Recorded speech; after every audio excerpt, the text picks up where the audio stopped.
E aí, galerinha, tudo bem com vocês? Espero que sim. Vamos começar aí mais uma aula de geografia dessa semana. Bom, a gente vai continuar falando aí sobre a questão do relevo, né? A questão da formação terrestre, da litosfera, para ser mais exato, né? A gente já está falando disso aí há um bom tempo, mas ela é todo o... Ela engloba aí toda a apostila 2, né? Nas unidades 3, 4 e 5.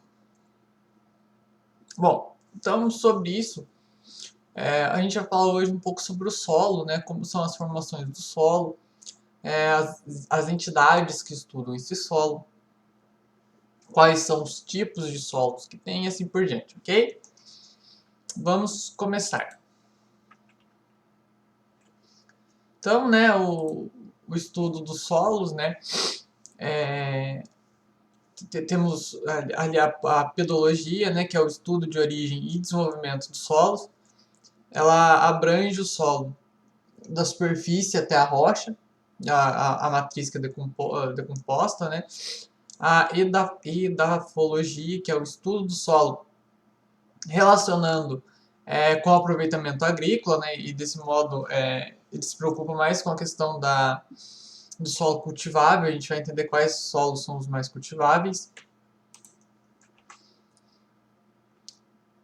Então, para a gente começar, antes de eu começar a explicar mais do meu jeitão, então, ó, de acordo com a geografia, né, o solo é a camada superficial da crosta terrestre, né, onde ela é alterada ou decomposta em contato com a atmosfera e com o universo vivo, né, ou a biosfera. Então, o solo é tudo isso que a gente pode ver, assim, como posso colocar para vocês.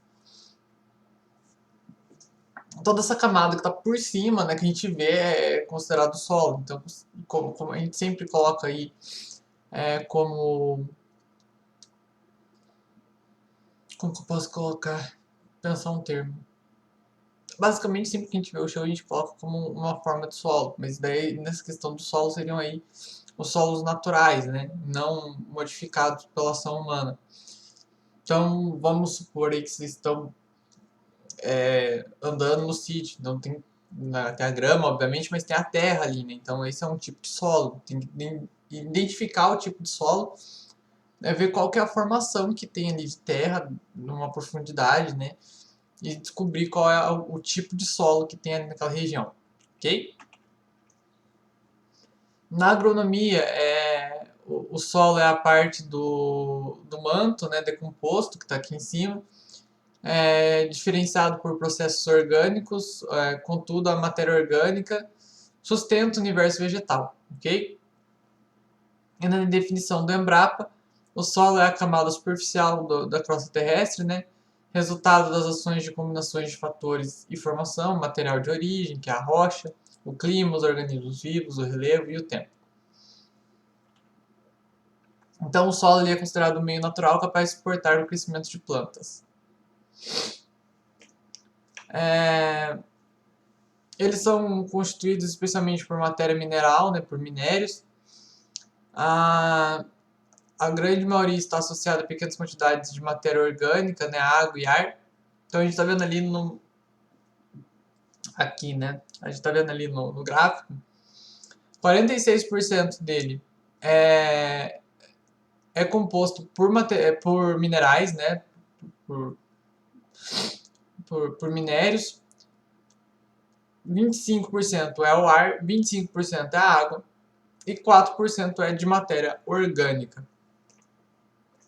Antes da gente continuar, seguinte, para explicar tudo antes de passar os slides, e depois eu passo os slides e mando os slides para vocês, vamos por parte. Para a gente poder entender como que funciona tudo, vamos imaginar, né? Se a gente estivesse na escola, a gente iria fazer esse experimento. Mas como a gente não está, vamos imaginar. Ou vocês façam em casa, mas não em casa, na grama, enfim. Imagine então que você está aí, né, deitado em sob uma sombra de uma árvore grande, e você está em cima, obviamente, da grama macia, né? E nesse gramado que você está, que a gente está imaginando, existe aí alguns arbustos floridos. Quando você inspira, você sente o aroma dessas flores, né? Que são trazidos aí por uma brisa, né, do vento aí. Agora vamos mudar de novo de pensamento. Vamos imaginar que estamos numa praia, né, do mar bem azul. Se imagina caminhando aí pela areia, né? Então é uma areia macia, bem perto da água, né? Tudo isso é muito legal, muito bonito, né, de se imaginar. E nada disso existiria aí sem o próprio solo. Afinal, é o solo, né? Enfim. Então, sem o solo, né, todas as paisagens elas seriam iguais e teriam um aspecto de uma enorme pedreira, como se fosse uma própria selva de pedras, né? O solo é essa camada mais superficial da crosta terrestre e, em geral, é chamado também de terra, né? Que a gente já escuta, e o chão. Porém, ele é o resultado de muitos anos de trabalho da própria natureza para que se forme ele. Nessa formação desse solo, há milhões, né, de anos, não havia solo, né, mas sim rochas enormes dos mais variados tamanhos. Todas elas eram conhecidas como rocha-mãe. Os processos de erosão, as chuvas, o vento, o calor, o frio, vão fazendo com que esse enorme rochedo comece a ruir, né, e virar sedimentos e se movimentar, moldando ele também, né, e assim por diante. Bom,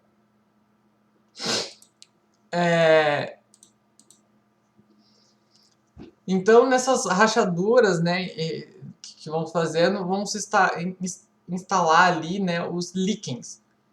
Esses líquens eles produzem, né, uma espécie de ácido capaz de dissolver aí pequenas proporções dessa rocha. E a ação desses organismos continuou a desgastar a rocha até que ela se quebrasse em pedaços menores ainda e deixando vários espaços dentro de si. Chega um momento então que as rochas haviam se quebrado tantas vezes que elas se tornaram pequenos grãos. Gente, só para ficar claro, todo esse processo ele demora aí milhões de anos para acontecer. Então, tipo, demora muito, mas muito tempo mesmo. Tipo, milhões de anos. Então, finalmente, né, eles vão se dividindo ainda mais, né, cada vez menores até se tornarem os próprios minerais. E a partir daí, né, as plantas maiores puderam se desenvolver, né, e então também os animais, as plantas surgem antes dos animais, mas os animais se alimentam no momento delas, né. O resto dos vegetais e dos animais mortos depois de um tempo, né, ao entrar em decomposição, eles vão acabar enriquecendo o solo em formação de nutrientes e essa decomposição é chamada de humus, né, que eles misturavam-se com os minerais. A decomposição humana não, perdão, a decomposição de vegetais e de animais se junta aí aos minerais e se torna um humus. É o solo resultado de uma mistura. Após então milhares e milhares de anos, essa camada do solo que foi depositada sobre uma rocha-mãe, ela estava mais espessa e ela continua a engrossar.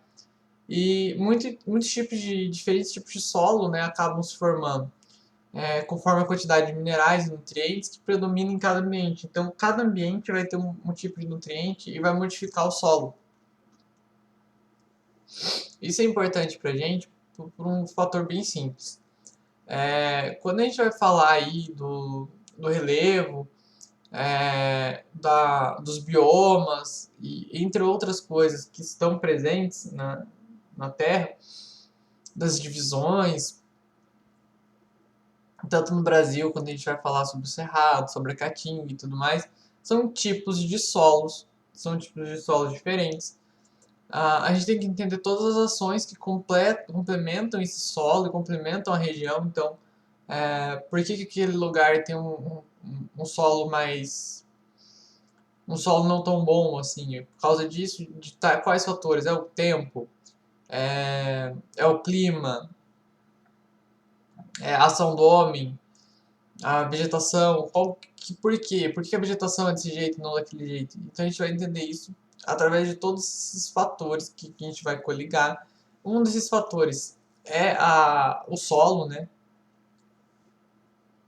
O solo tem uma presença, obviamente, uma presença no globo quase inteiro, né? Nas partes que tem terra firme. E...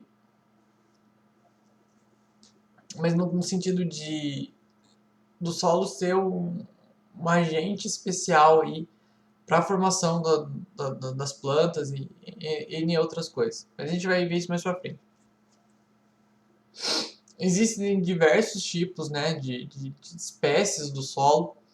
Elas variam muito aí com a composição que é feita dentro deles. Alguns elementos estão presentes em todo o solo, né? Tudo, tipo, uma coisa que sempre vai estar presente em todos os solos. Argila, areia, humus e o calcário. Tudo isso misturado. E conforme variam a quantidade dessas substâncias, o tipo do solo também vai ser modificado, né? Também vai variar. Então, tipo, um solo que ele é mais areoso, então ele não... ele tem a sua característica, né? E um solo que tem mais argila, ele também vai ter a sua característica. E a gente vê isso. Na verdade, a gente vai ver isso agora. Os solos arenosos, por exemplo, eles possuem mais areia na sua composição, né? E eles são muito permeáveis, então eles conseguem absorver uma quantidade muito grande de água. Porque os grãos, né, de areia são relativamente grandes, assim, se a gente aumentar eles e entender a lógica do porquê que eles são grandes. E eles deixam a água e o ar passarem com uma maior facilidade. E para a gente conferir isso, é só a gente fazer um processo bem simples também. Se a gente pegar e colocar um pouco de areia em uma peneira e colocar ela debaixo de uma fonte de água corrente, né, uma torneira, por exemplo, a água vai atravessar a areia com a maior facilidade possível.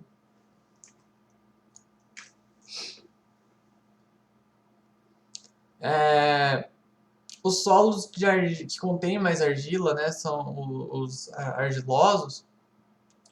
Ele, ao contrário da areia, a argila ela não possui grãos bem pequenininhos e achatados, né? Quer dizer, a argila possui grãos muito pequenininhos e achatados, muito pequenos.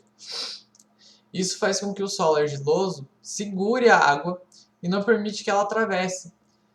Então esse é um tipo de solo denominado impermeável, por isso que a argila ela vai encharcar com uma certa facilidade. Então, ó, para ficar bem claro, areinha, você pegar água e jogar, ela vai atravessar com uma facilidade muito grande, certo? Na argila, ela vai reter essa água, não vai deixar com que a água passe.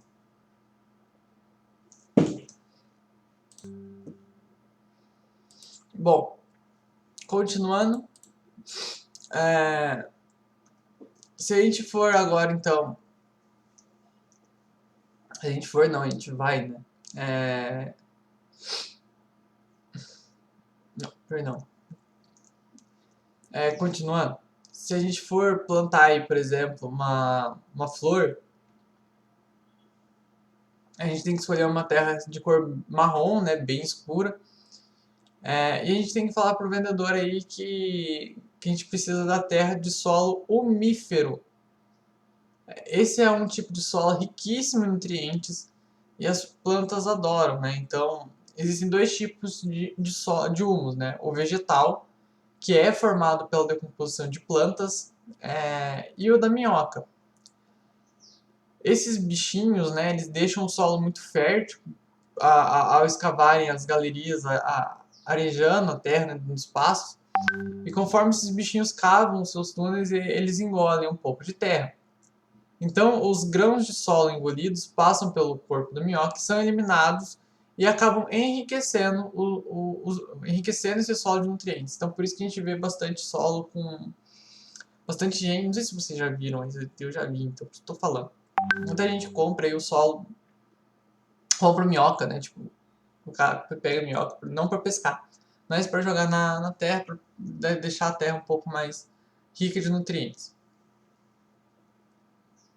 Outro fator também os ossos dos animais mortos, né, as conchas abandonadas pelos moluscos, também deixam o solo rico em calcário, que recebe o nome do solo de calcário, né, que são um componente diferente também.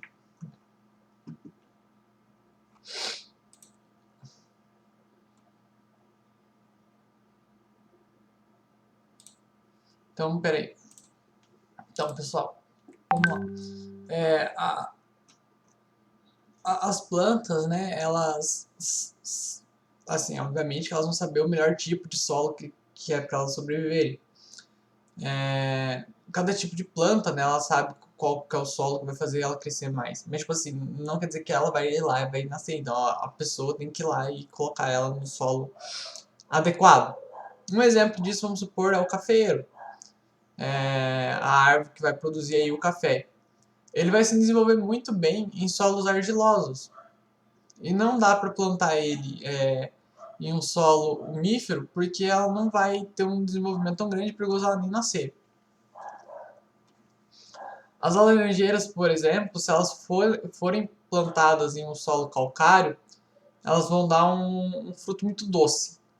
Já as palmeiras, por exemplo, elas crescem melhor em solos arenosos.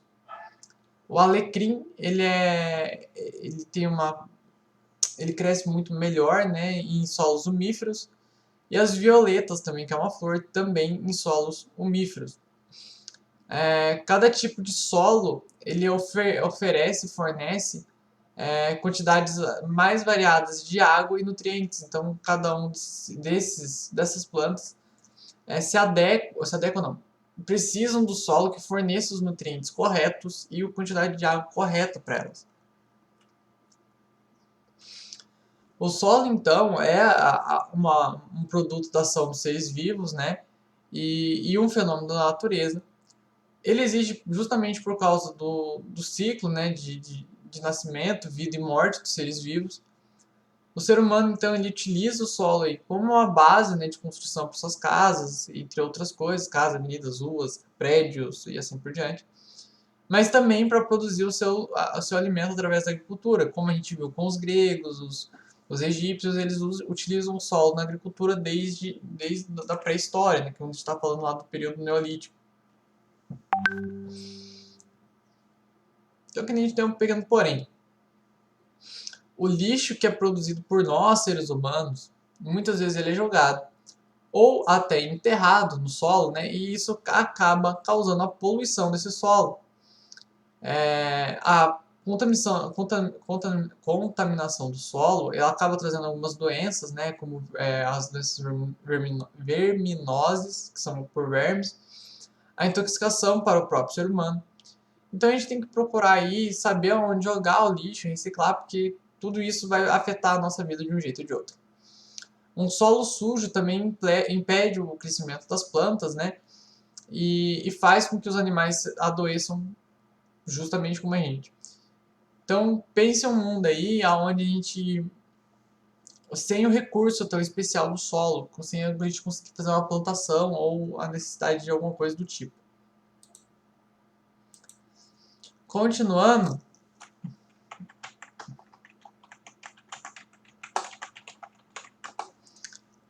vamos lá. Bom, continuando então, vou passar os slides para vocês para a gente ir falando pelo slide agora. A gente vai ter aí, como a gente estava comentando, a pedogênese, né? Ela é um processo da formação do solo, que engloba todos os mecanismos, né, que vão transformar uma rocha em solo. Então, a gente está vendo ali o processo dela. As etapas, então, da formação desse solo. A desintegração ou decomposição de rochas, né, que é feita aí por ação dos intemperismos, agentes físicos, químicos e biológicos, que vai dar aí origem aos componentes minerais. E a incorporação e decomposição dos elementos orgânicos, animais e vegetais, que são chamados de humus, como a gente já havia falado lá atrás. O intemperismo, né, a gente já falou sobre isso, mas só para ficar bem claro na cabeça de vocês, ele consiste aí na degradação natural das rochas, né, através da fragmentação e decomposição.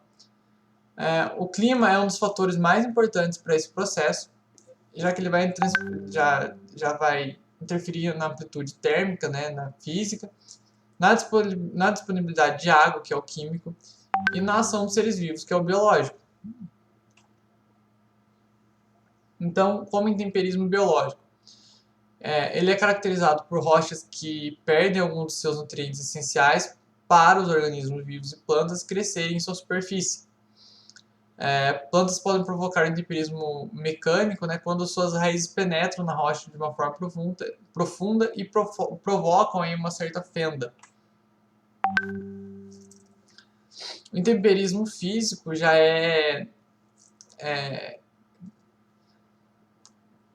vai ter uma alteração, né, química maior dos minerais constituintes, né? Os principais agentes do intemperismo físico é a variação de temperatura, então locais muito quentes ou muito frios,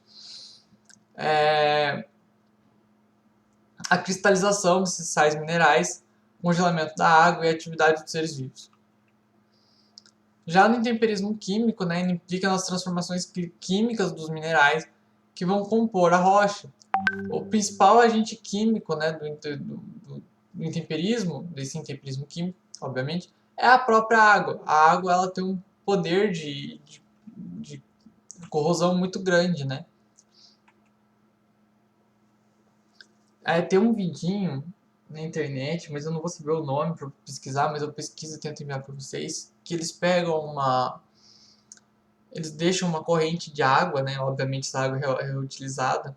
Eles deixam correntes de água em diferentes tipos de solo para provar o efeito que a água faz nesse solo. Então eles deixam na pedra, tipo, por 10, 20, 30, 40, 50 anos. Eles vão mostrar as profundidades que vão atingir aí por causa disso. Bom, algumas etapas então da formação do solo, né? Então ali a gente vai ter a rocha, né, que é a rocha mãe, como a gente já viu. A gente vai ter os solos jovens, que são com uma camada muito baixa, né, ou média de terra, de quantidade de minerais, né, de terras, basicamente. E uma camada rica em humus, que é uma camada assim já bem, um solo muito maduro, um solo bem profundo, né. Os aspectos então envolvidos na formação do solo são os principais: o clima, o relevo, as próprias rochas e o tempo que tem, né. Então, tipo, a gente tem zonas climáticas, né, onde a gente sabe que tem lugar que é mais frio, lugar que é mais quente, lugar que é mais seco, e tudo isso interfere também na condição do solo, e até o próprio solo ajuda a intensificar isso. O relevo, se ele é um relevo antigo ou novo, a altura dele, e assim por diante. As próprias rochas, né, e o tempo, que se não tiver um tempo muito grande, então o solo vai ser ainda rochoso. Dos horizontes do solo, então, né, são camadas ou seções mais ou menos diferenciadas, né, uma das outras devido à atuação de fatores dos processos das formações do solo. Então ali a gente tem um exemplo, né? E aqui mais um. Esse perfil do solo é um corte vertical do solo, né, que vai mostrar uma sequência de camadas e horizontes. Então percebam ali que pela cor a gente consegue identificar quais são as camadas que esse solo tem. Dos principais tipos de solo... Peraí, gente. Bom, então a gente sabe aí, né, os principais tipos de solo, perdão. A gente tem todos esses que estão aqui do ladinho. Depois vocês anotem, tá? Temos aí então os solos sazonais, né, que são solos bem formados e geralmente apresentam horizontes A, B e C bem caracterizados. Nessa categoria, o elemento responsável pela formação dele é o clima, e a gente tem ali o exemplo de tipos de solos, que é o latoso, podzol, o brunisen e desértico, né? Então a gente vai ter aí alguns exemplos aí de solo sazonal e assazonal. Zonal, perdão, sazonal não. O zonal e o azonal. Esse azinho aí é um não zonal, ok? Os solos intrazonais, né, que correspondem aí aos solos cujas características indicam a influência preponderante, né, do relevo local ou da rocha de origem, a rocha-mãe. Alguns exemplos são o hidromórfico, o aloromórfico ou o grumusolo. E aqui a gente tem alguns exemplos, né? O hidromórfico, né? E o alomórfico. Pessoal, eu vou parar por aqui. Na próxima aula a gente continua, beleza? E é isso. Até mais.